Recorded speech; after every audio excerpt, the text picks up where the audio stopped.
The Lion, the Witch, and the Wardrobe, Chapter 15. Deeper Magic from Before the Dawn of Time.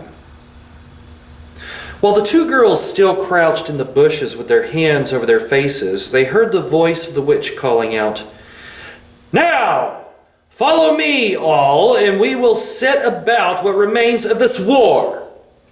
It will not take us long to crush the human vermin and the traitors, now that the great fool, the great cat, lies dead." At this moment, the children were, for a few seconds, in very great danger. For with wild cries and a noise of skirling pipes and shrill horns blowing, the whole of that vile rabble came sweeping off the hilltop and down the slope, right past their hiding place. They felt the specters go by them like a cold wind, and they felt the ground shake beneath them under the galloping feet of the minotaurs. And overhead there went a flurry of foul wings and a blackness of vultures and giant bats. At any other time they would have trembled with fear, but now the sadness and shame and horror of Aslan's death so filled their minds that they hardly thought of it. As soon as the wood was silent again, Susan and Lucy crept out onto the open hilltop. The moon was getting low, and thin clouds were passing across her. But still they could see the shape of the lion lying dead in his bounds. And down they both knelt in the wet grass and kissed his cold face and stroked his beautiful fur, what was left of it, and cried till they could cry no more. And then they looked at each other and held each other's hands for mere loneliness and cried again. And then again were silent. At last Lucy said, "I can't bear to look at that horrible muzzle. I wonder, could we take it off?" So they tried, and after a lot of working at it, for their fingers were cold, and it was now the darkest part of the night, they succeeded. And when they saw his face without it, they burst out crying again and kissed it and fondled it and wiped away the blood and the foam as well as they could. And it was all more lonely and helpless and horrid than I know how to describe. "I wonder, could we untie him as well?" said Susan presently. But the enemies, out of pure spitefulness, had drawn the cord so tight that the girls could make nothing of the knots. I hope no one who reads this book has been quite as miserable as Susan and Lucy were that night. But if you have been up all night and cried till you had no more tears left in you, you will know that there comes in the end a sort of quietness. You feel as if nothing is ever going to happen again. At any rate, that was how it felt to these two. Hours and hours seemed to go by in this dead calm, and they hardly noticed that they were getting colder and colder. But at last Lucy noticed two other things. One was that the sky on the east side of the hill was a little less dark than it had been an hour ago. The other was some tiny movement going on in the grass at her feet. At first she took no interest in this. What did it matter? Nothing mattered now. But at last she saw that whatever it was had begun to move up the upright stones of the stone table. And now, whatever they were moving about on Aslan's body. She peered closer. They were little gray things. "Ugh," said Susan from the other side of the table. "How beastly! There are horrid little mice crawling over him. Go away, you little beast!" And she raised her hand to frighten them away. "Wait," said Lucy, who had been looking at them more closely still. "Can you see what they are doing?" Both girls bent down and stared. "I do believe," said Susan. "But how queer! They're nibbling away at the cords." "That's what I thought," said Lucy. "I think they're friendly mice. Poor little things, they don't realize he's dead. They think it'll do some good untying him." It was quite definitely lighter by now. Each of the girls noticed for the first time the white face of the other. They could see the mice nibbling away. Dozens and dozens, even hundreds of little field mice, and at last, one by one, the ropes were all gnawed through. The sky in the east was whitish by now, and the stars were getting fainter. All except one very big one low down on the eastern horizon. They felt colder than they had been all night. The mice crept away again. The girls cleared away the remains of the gnawed ropes. Aslan looked more like himself without them. Every moment his dead face looked nobler, as the light grew and they could see it better. In the wood behind them, a bird gave a chuckling sound.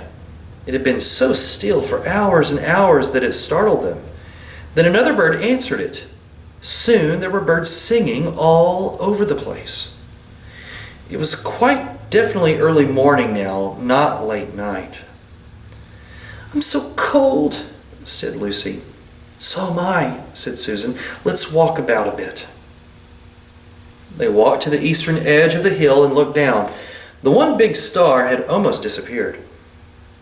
The country all looked dark gray, but beyond, at the very end of the world, the sea showed pale.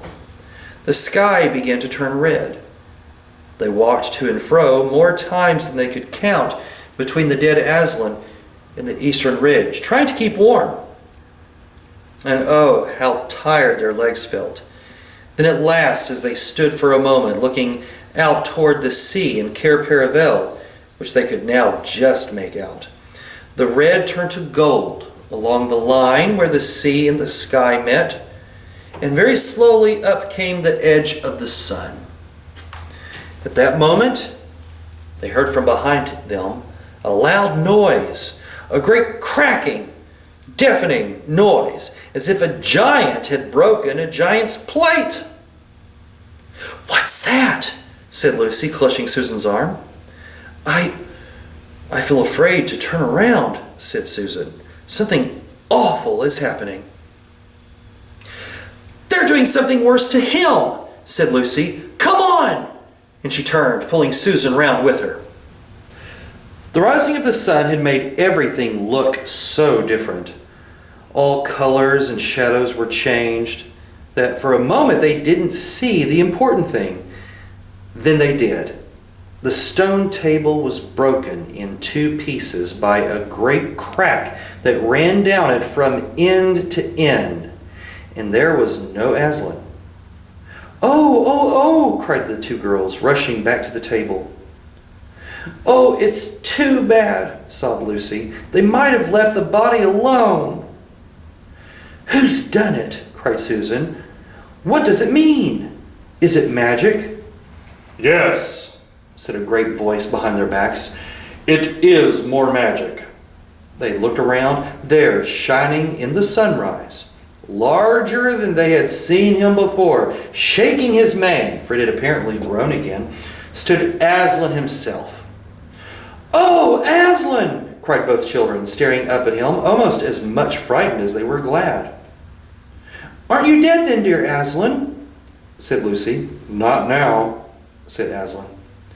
"You're not asked Susan in a shaky voice. She couldn't bring herself to say the word ghost. Aslan stooped his golden head and licked her forehead. The warmth of his breath and the rich sort of smell that seemed to hang about his hair came all over her. "Do I look it?" he said. "Oh, you're real, oh Aslan!" cried Lucy, and both girls flung themselves upon him and covered him with kisses. "But what does it all mean?" asked Susan, when they were somewhat calmer. "It means," said Aslan, "that though the witch knew the deep magic, there is a magic deeper still, which she did not know. Her knowledge goes back only to the dawn of time. But if she could have looked a little further back into the stillness and the darkness before time dawned, she would have read there a different incantation. She would have known that when a willing victim who had committed no treachery was killed in a traitor's stead, the table would crack and death itself would start working backwards. And now, "Oh yes, now?" said Lucy, jumping up and clapping her hands. "Oh, children," said the lion, "I feel my strength coming back to me. Oh, children, catch me if you can." He stood for a second, his eyes very bright, his limbs quivering, lashing himself with his tail. Then he made a leap high over their heads and landed on the other side of the table. Laughing, though she didn't know why, Lucy scrambled over it to reach him. Aslan leaped again.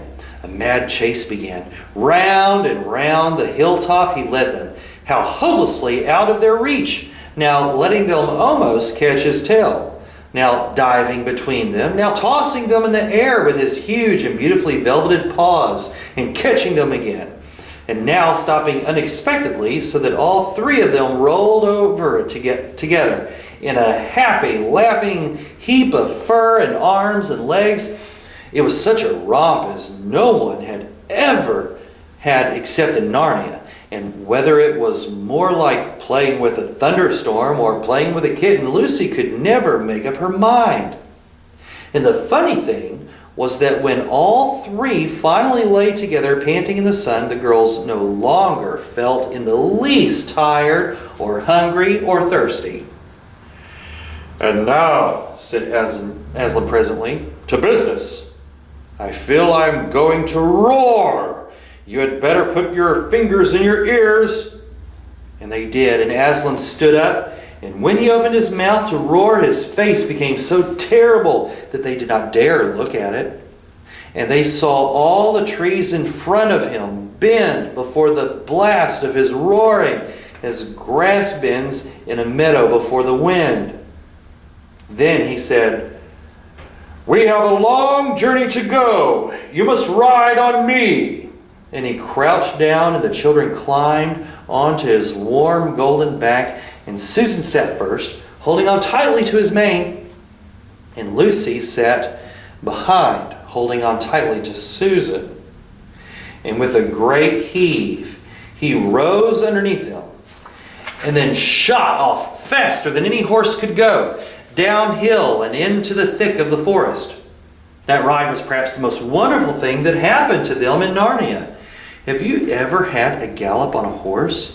Think of that. And then take away the heavy noise of the hoofs and the jingle of the bit, and imagine instead the most noiseless padding of the great paws. Then imagine instead of the black or gray or chestnut back of the horse, the soft roughness of golden fur, and the mane flying back in the wind.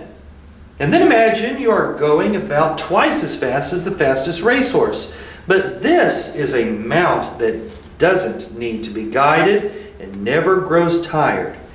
He rushes on, never missing his footing, never hesitating, threading his way with perfect skill between the tree trunks, jumping over bush and briar and the smaller streams, wading the larger, swimming the largest of all.